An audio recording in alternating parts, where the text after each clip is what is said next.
Okay, it's a good one today. Let's talk about Nietzsche and self-remaking in the context of psychological health. I want to start with Rorty. He's one of my favorite liberal philosophers, and he has a very, very interesting interpretation of Nietzsche. For Rorty, Nietzsche's importance is numerous, and among those important traits of Nietzsche, one is that he's the anti-metaphysician par excellence. He is a sort of an anti-philosopher in the sense of denying the what Rorty calls the Plato-Kant lineage of metaphysics and philosophy, within which the project of philosophy is the ever narrowing of the gap between the ultimate objective truth, which is out there, and our own perspective. And so for Plato, as in Kant, the role of philosophy is to get us closer and closer towards the truth, which is objective truth, which is the singular truth, which is metaphysical, unchanging, non-contingent, not historically contextualized, but universalized and timeless truth. And for Rorty, this is an impossible project, which is why he praises philosophers such as Nietzsche so much, because he thinks of them as being closer to literary critics than to philosophers as in academics. And so for Rorty, Nietzsche is engaged in what Rorty calls the revision of the past in terms of new vocabularies. And the term vocabulary has a very significant place in Rorty's philosophy, because to Rorty, everybody has conceptual vocabularies in the sense of the words and terms and ideas and languages that they use to describe everything from the world to what they consider to be good and evil. And so everything from politics to morality to ontology to metaphysics, but Rorty wants to leave that behind, consists of are mediated through the vocabularies of each and every individual, and each and every individual holds onto any given vocabulary in a pre-ironic. This I'm kind of flooding you with terms here, but for Rorty, in the traditional mode of doing philosophy, people are looking for what he calls final vocabularies, the ultimate vocabulary which refers to the truth and enables philosophy in such an exact and precise way that you don't need to revise the way that you talk about the world and philosophy any longer. And so for Rorty, this dogmatic adherence to final vocabularies is something of both the conventional and traditional practice of philosophers, as well as something that philosophers engage in critiquing within each other as well as within themselves, but traditionally with the eye to constructing a genuinely reliable and trustworthy final vocabulary which no longer requires this sort of revisionary process. And Rorty thinks that this is impossible. He wants to reject the notion of final vocabularies, and he wants to reject ultimately metaphysics itself. Instead, he suggests, and he thinks that this is very well exemplified within Nietzsche and his thought. He wants to suggest that this revision of each and every individual's own vocabulary is a continuing and unending process, and that this is actually precisely the way in which we should live, and this is the way in which we should overcome metaphysics as a which Rorty considers a sort of a futile project. And the reason that I bring this up at the beginning of a conversation about health is that I think that within the private sphere, which Rorty suggests that we adopt the philosophies of thinkers like Nietzsche in order to engage in continuous and perpetual self-remaking and the perpetual rewriting of our own vocabularies in order to rewrite the interpretation of our own pasts in order to derive new meanings based on who we are as in the present, is precisely the way to overcome overcome neuroses and psychological disorders in the sense that Freud defines them. And Ernest Becker of the denial of death fame, which who is very popular in the existentialist video essay sphere of YouTube. Sisyphus55 loves Ernest Becker, and so does Olivia Sun and other video essays in the same subculture. And so Ernest Becker writes in his Denial of Death about Kierkegaard and Nietzsche that they accurately point out this notion of a neurosis of health, as Nietzsche puts it, and as Kierkegaard puts it, normal cultural man. To both Nietzsche and Kierkegaard, this aspiration towards a contemporary culturally defined model of health and normalcy is precisely another form of ill health or sickness or a disorder of the psyche, in the sense similar to how Sartre talks about inauthenticity as a form of disorder in the mind. Both Nietzsche and Kierkegaard consider mindless conformity to the social demands of normalcy and health as in and of itself a sort of a neurosis. And Becker suggests that Kierkegaard also accurately suggests a solution to the problem of what to do about this notion of this problem of the neurosis of health, within which people try to box themselves into a culturally and arbitrarily and narrowly defined vision of health. For Kierkegaard, as well as within Freud, health as an abstraction and as an ideal really is an ideal, and Becker calls it an ideal type rather than something that is readily exemplified in the model healthy citizens of a given society. And so for Kierkegaard, as well as in Freud, and as well as, of course, in Ernest Becker when he talks about health in this section, health is something to be aspired towards in the ideal and the abstract, and something to be progressed towards in an ever perpetual self-remaking, which allows one to, as in the case of Freud, excavate the inner meanings of one's subconscious and otherwise come to better understand the meaning of oneself and the meaning of one's own thoughts and feelings and desires, and whether they be hidden or exemplified through behavior, in order to and this is more clearly outlined in later post-Freudian thinkers such as Jung, recuperate the dissociated aspects of yourself back into yourself in order to become whole.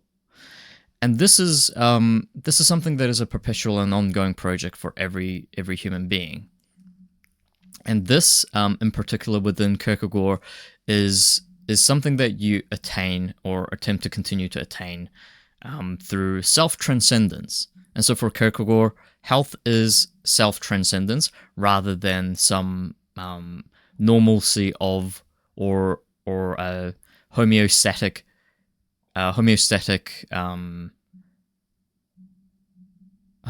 mode of being within which you're kind of calm and stable and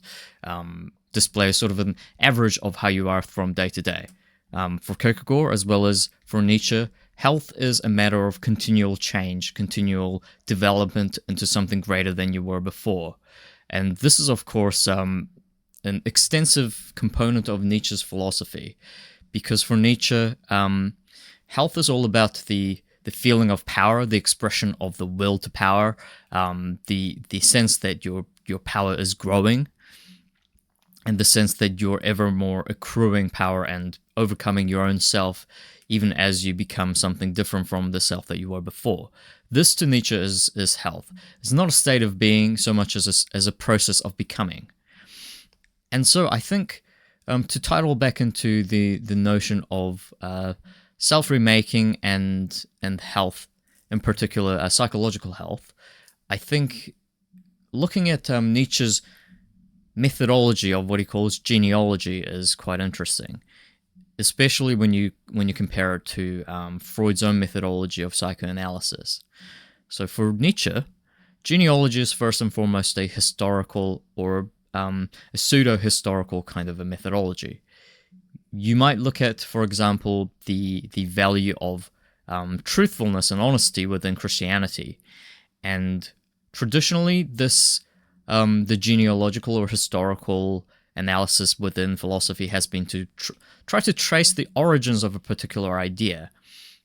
as though you're engaging in a pedigree genealogy within which you might trace your own origins within your bloodline back to a king in the distant past, and therefore define your entire family bloodline as royalty. And for Nietzsche, this is a sort of a Platonic essentialist way of doing genealogy, which doesn't fit with the actual fact of how morality and ideas descend across the generations. For Nietzsche, it makes no sense to talk about the singular origin of a particular morality, because there are numerous multiple origins to any given contemporary modern object of study within genealogy. And so the biggest example within Nietzsche's work is the culmination of Christian morality from two dominant ancestors, namely Judaism and paganism. And so Nietzsche talks at great lengths about the paradoxes of this synthetic or syncretic religion that resulted from the combination of what he refers to as slave morality and master morality, as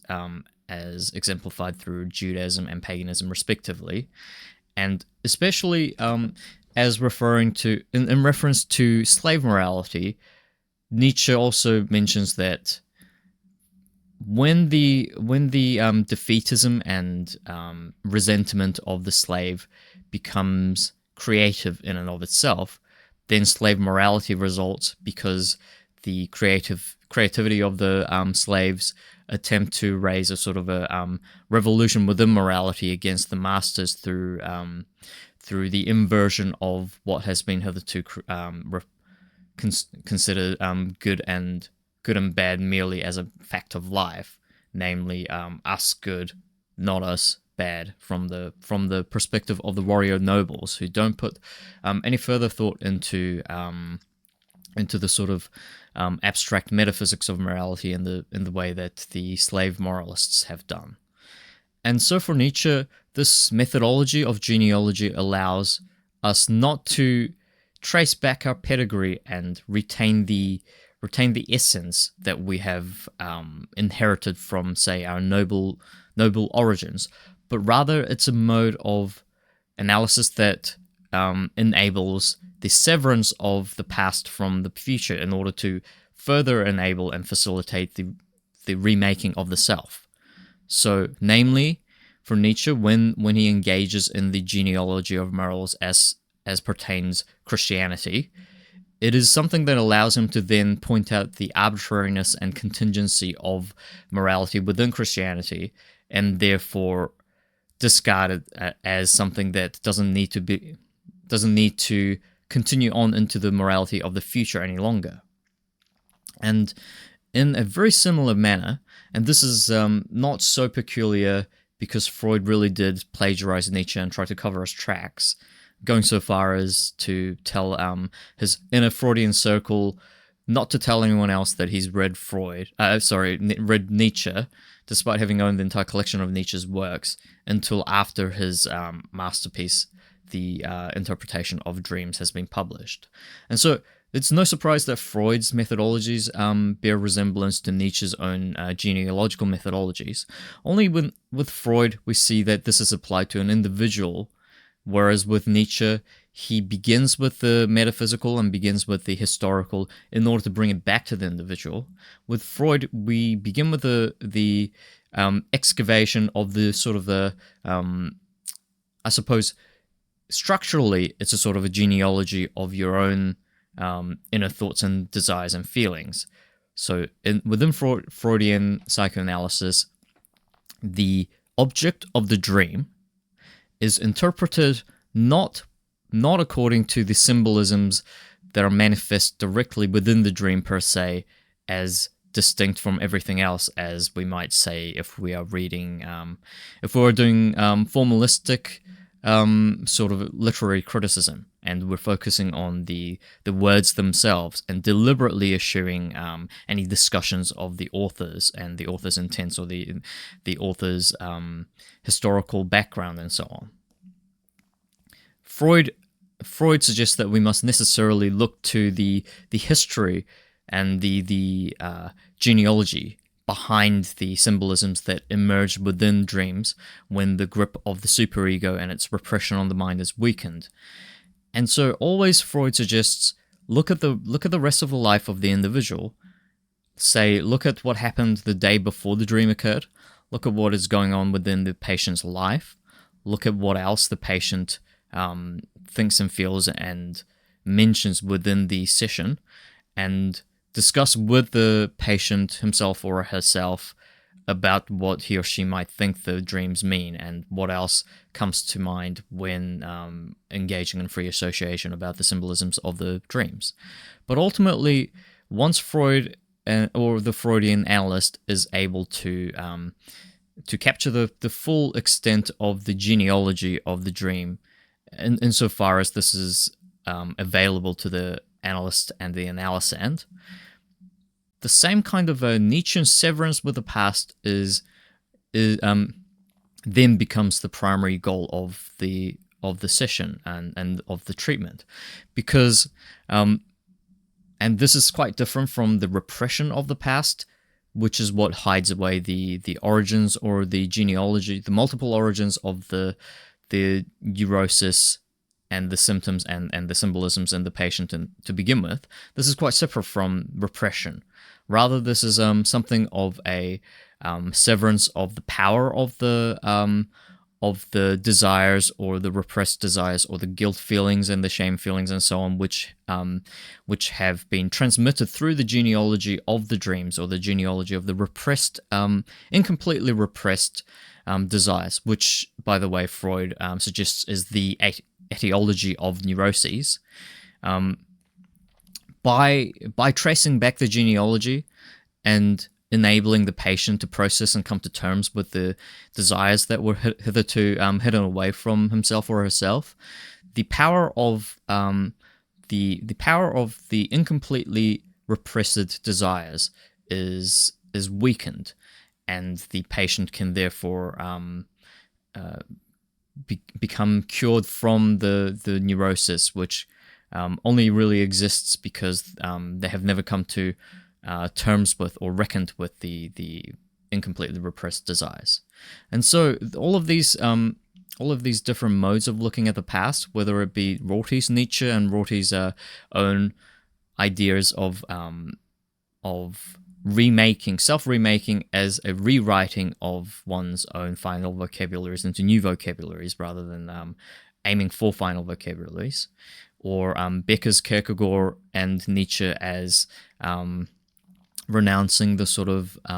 popularized stereotype divisions of health in favor of self-transcendence as the true project of health, or Freud's own tracing back of the genealogy of one's own internalized morals in order to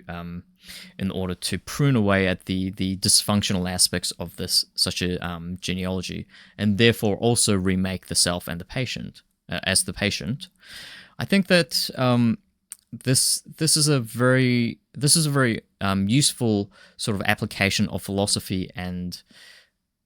in your daily life, even as these concepts seem very abstract and separated from anyone's day-to-day life, save for the academics who are directly engaged in these sort of debates. And And so I think it's very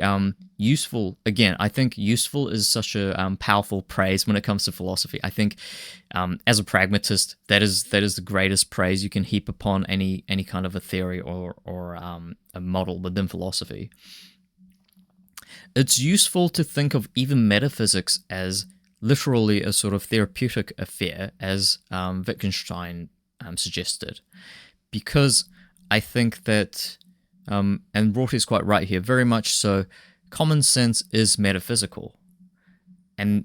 at least within the private sphere, if not also within the public sphere of civic discourse and politics, at least within the private sphere,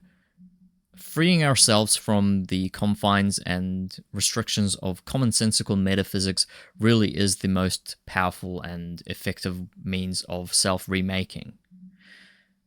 And I think, perhaps paradoxically, reading whom Rorty considers conventional metaphysical philosophers is nonetheless one of the most effective ways of overcoming such confines of conventional and commonsensical metaphysics, because as this particular lineage or tradition of philosophers, tracing back to Nietzsche, Kierkegaard, and all the way down to Heidegger and Rorty himself are concerned. And also, as with the case with Wittgenstein and his popular quote about kicking away the ladder once you've climbed up, metaphysics and philosophy really are the best tools for overcoming metaphysics and philosophy. And I think insofar as this is a perpetual and continually ongoing process that everyone must engage in and cannot truly hope to complete before their death, philosophy and metaphysics are, in this rather narrowed and private sense, perpetually useful. I'll leave it there for today.